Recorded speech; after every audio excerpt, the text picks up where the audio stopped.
The Art Beat, a weekly program putting you in touch with artists and arts events from the J.T. and Margaret Talkington College of Visual and Performing Arts at Texas Tech University. Hello and welcome to the Art Beat on KLZK FM 105.7. I'm your host, Peter Martins. Hope you're having a great weekend so far, and I have the privilege today of talking with Professor Mallory Prucha. Hi, Mallory. Hi, Peter. And Mallory is an associate professor of costume design and technology in the School of Theater and Dance in the Talkington College of Visual and Performing Arts at Texas Tech. She's also the head of an area. Design, technology, and management. So the conjunctions in there have me ask my first question. So you're a professor of costume design and technology. Does that mean that there's technology now involved in costumes? There is. I mean, really, technology from a theatrical vantage point means the sort of maker or craftsman component, which can be both analog and digital. So it captures all of that. If you use tools, it's a technology.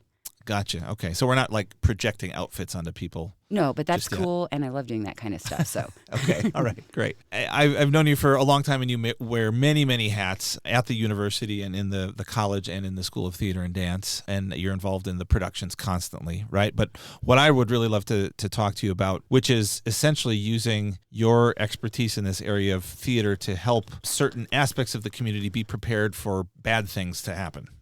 Exactly. to put it in maybe a strange way. And this has been happening for many years, and I know in the spring in Amarillo and in Lubbock, various entities of first responders and the medical establishment host these things called disaster days. So can you tell us where those came from and where you were in terms of the creation of those? Absolutely. And you just did a beautiful job of describing what's a giant sort of idea messy spaghetti. Really, the work that I do that's adjacent to my costume design research. And can I give you a little weird fun story? Mm-hmm. So I dress people up for a living, and often I take these productions and I put clothes on people. And if you think about like an outfit that you wear every day and what the purpose is, and you might have to change midday and all those pieces, and you multiply it across a vast universe of storytelling and people becoming different people or whatever a play has in it. Mm-hmm. I mean, that's a lot of logistics and pieces. So that kind of framework to me is no different than trying to save the world's problems. Or in my case, I'm trying to figure out how can theater best be empowered to do something even bigger than the work that we do, which is really great in a black box. And my laboratory happens to be disasters and other things like plane crashes that employ a lot of the same techniques. So know that everything that I'm about to tell you or that you'll ask me questions about is probably like the word socks might be interchangeable with like broken arm. Okay. Right. Yeah. All right. I'm sitting down. We'll be ready for that. Right. Mm-hmm. So the official disaster days that is kind of almost a full day. What are the purpose of those, first of all, and how have you gotten to be involved in that? Yeah. Okay. So I work with my partners for the disaster day projects. They are actually offering through TTU HSC's Interprofessional Education Department, and they produce events that bring together a synthesis of different medical-facing disciplines like physical therapy, nursing, pharmacy, and other individuals who need a specific type of collaborative certification. And so I sort of have been integrated in a way that when we're doing simulation-based exercises, I help provide aspects like spectacle. So I'm helping to set the stage. Usually my own individual role is getting people really ugly and, making them look like they've been through it, whatever that might mean.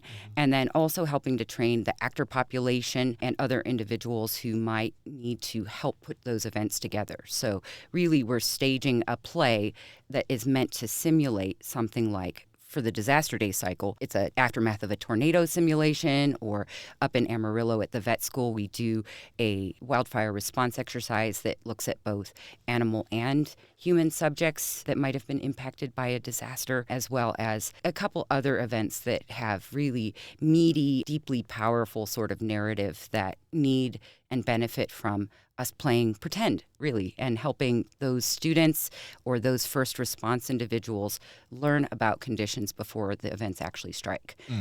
So you're, in both cases, whether it's on the stage, in the Majan Theater on campus or in these events, essentially you're using your craft to help tell a story. Mm-hmm. Right, and in these disaster day cases, it's for the purposes of training first responders, et cetera, et cetera.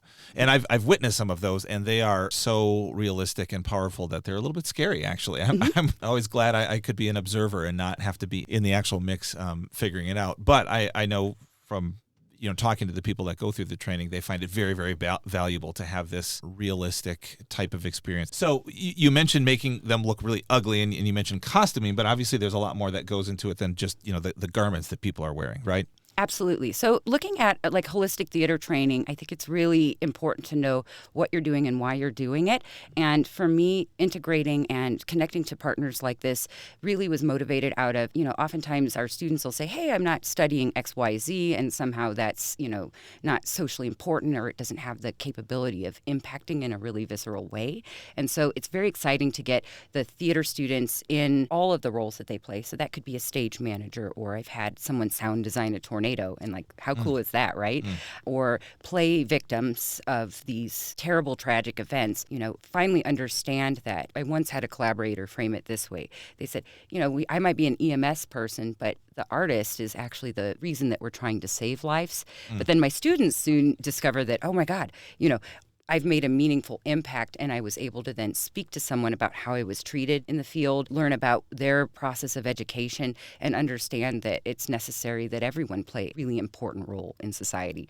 And so I think that one of my favorite takeaways from each of those events is, here in the theater building, sometimes it's sort of like, I'm just doing this one thing, but to get out of the silo of the black box or the theater space, they suddenly go, oh my goodness, I was just acting hysterical, and I do that every day, but I had someone say, I've seen that exact presentation happen in emergency rooms all over the city.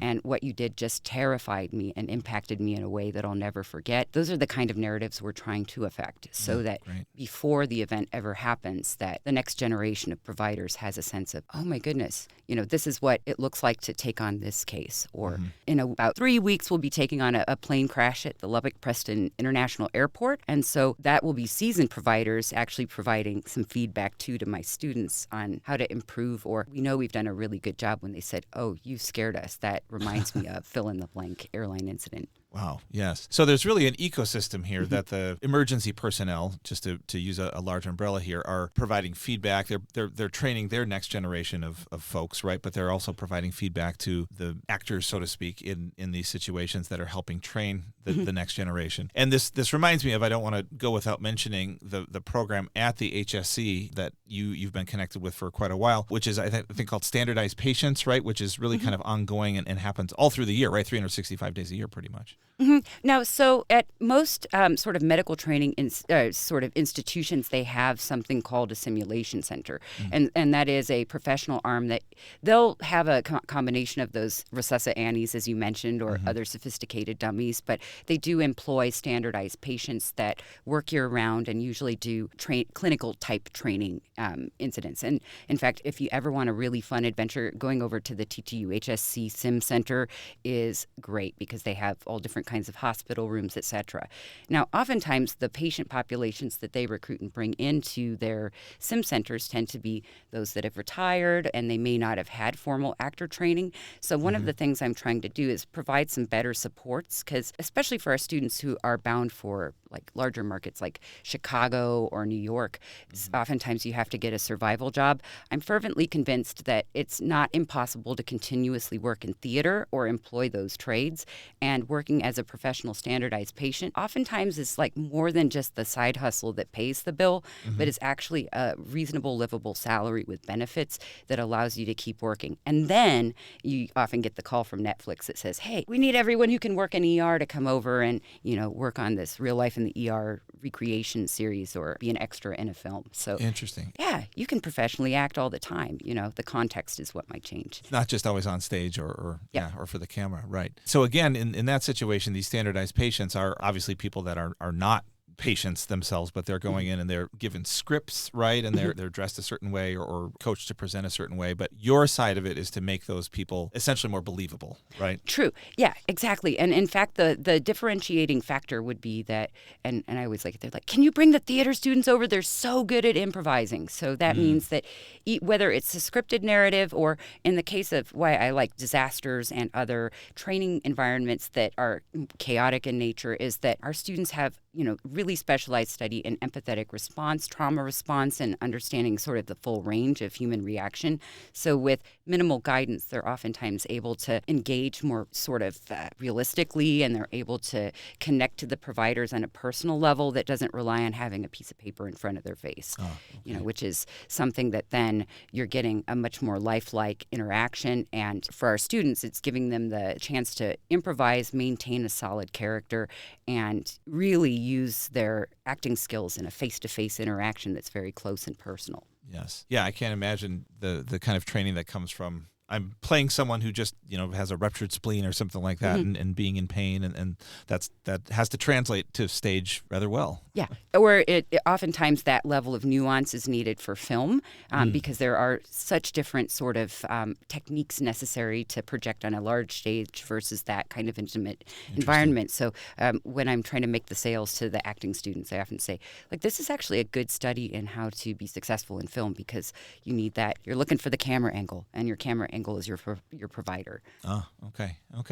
All right, I want to circle back to the airport situation because I know this is a big thing. It doesn't happen very often. Maybe tell us a little more about who does this. Is this Lubbock County? Is it the FAA? Is it the airport itself? What's the purpose of this training, and where's it coming from? Awesome. So, which I love having the excuse that on some Friday in October, actually October 3rd, the average day at the office is going to be fake crashing an airplane. Who gets to say that, right? Right. But every 3 years, most major airports and international airports, which Lubbock Preston is, do a triennial training event where they do a simulation crash. This is not my first airplane, which is also another fun thing to say. I've done. It's not my first rodeo. Yeah, it's not my first. It's not my airplane first crash. fake crash. Yeah, exactly. And it's not the one in my mind that I'm always visualizing that I'm on. But that I've done another exercise at Mesa Gateway Airport in Mesa, Arizona, and so I've had some experiences working with that type of exercise and know how it differs than like a fake tornado because there is nuance there. So in knowing that I had done that before, the City of Lubbock Emergency Management said, hey, do you want to bring your students out and fake crash a plane? Which is like best phone call ever. How could you say no? Right. Exactly. And typically there'll be someone who represents Department of Defense, Homeland Security, airport management, emergency management in the city. There may be other individuals. I believe the mysterious airline sponsor will have sort of a aspect of the training that anticipates what it looks like when you do reunification in the airport terminal for those patients that aren't significantly hurt.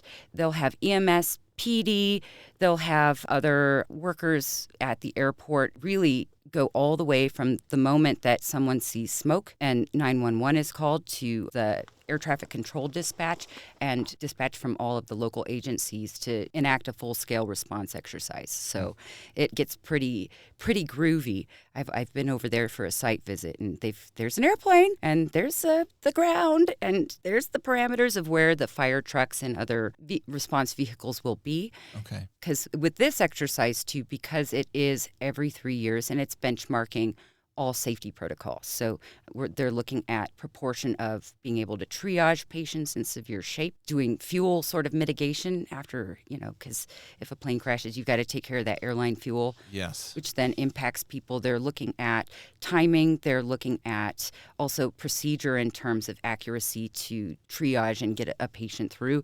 And they're also doing transport, which for me is always the icing on top of the cake, which sounds so morbid. I'm going to listen to this and go okay, it is fun. It is really fun. It's all cherry flavored blood. That having the ability to have someone quote unquote impossibly impact the ground in an airplane that doesn't do that, but then have the providers come on site, enter aircraft, get the patients out, and then put them on a response vehicle is a pretty sophisticated operation. So yes, yeah, it sounds like a kind of a full scale, small movie production. So, absolutely. Yeah, wow.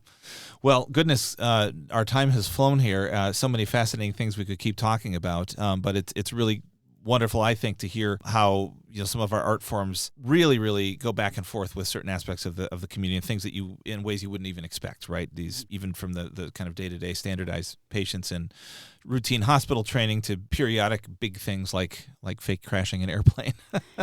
So good luck with all of that this fall and next spring. And these aren't exactly spectator events, so we can't really invite our audience to come watch, I don't think. No, and that's one thing, too, that in having the students interact with events like that, I have to make very clear that, like, you need not real written on your arm real fast or, to actually screen the images, because if we've done our job right, it looks real, and you really don't want to see that.